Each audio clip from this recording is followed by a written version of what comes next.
சிம்மராசிக்காரர்களுக்கெல்லாம் இந்த சனி வக்கர நிவர்த்தி என்ன பலன்களை தரப்போகிறது? சிம்மராசிக்காரர்களை பொறுத்த வரைக்கும் சனி உங்களோட ஜென்ம எதிரி சார். சனி உங்களோட ஜென்ம எதிரி. சனி தான் உங்களுக்கு பிரச்சனை தரக்கூடியவர். காரணம் என்னவென்றால் சனி பகவானுக்கும் சூரியனுக்கு ஆகாது. அதனால சாதாரணமாக மற்றவனுக்கெல்லாம் அஷ்டம சனி வந்தால் வேற, உங்களுக்கு அஷ்டம சனி வந்தால் தான் வீரபாண்டி அஷ்டம சனி. காரணம் என்ன அப்படின்னா, சும்மாவே இந்த ஆள் செய்வார், இவர் வேற சிம்மராசிக்காரங்கன்னா இன்னும் சூப்பராக செய்வார் அப்படிங்கிறது தான். காரணம் என்னென்னா, இந்த சிம்மராசிக்காரன்னா அவருக்கு ஒரு 7ஆம் பொருத்தம் மாதிரி. ஸோ இப்போ இந்த சிம்மராசிக்காரர்களுக்கு இந்த அஷ்டம சனி வந்து பாடாப்படுத்துச்சு. இப்போ மார்ச் ஏப்ரல் மேலாம் சொல்ல முடியாத துன்பங்கள். நிறைய பேர் சொல்லுவாங்க, சனி பயிற்சி அடுத்த வருஷம் தான் சார், இப்போல்லாம் நீங்கள் ஜாலியாக தான் சார் இருக்கீங்க. அதெல்லாம் ஒன்றும் கிடையாது.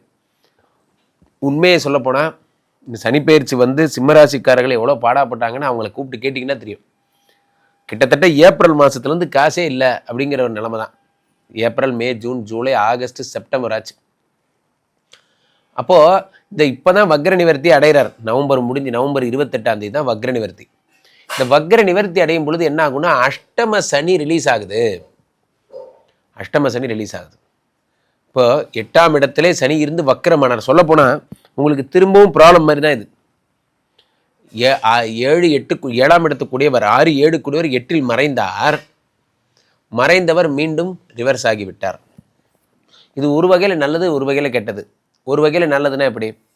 பொதுவாகவே சிம்ம ராசிக்காரர்களுக்கு 6 கூடியவன் 8இல் மறைந்து விபரீத ராஜயோகத்தை தருவான்.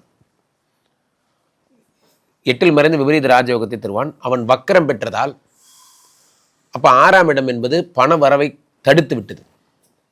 இப்போ வக்ர நிவர்த்தி அடையும் போது பழையபடி கடன்கள் அடைவதற்கான வழிகள்.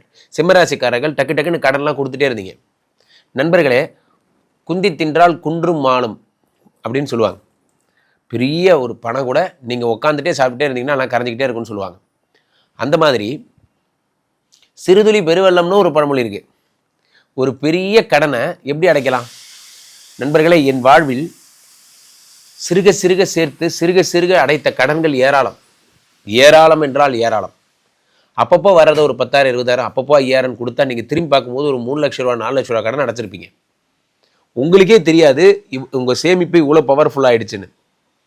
உலகத்தில் ஒரு மனிதனை சந்தோஷப்படுத்துகிற ஒரே விஷயம் சேமிப்பு மட்டும்தான்.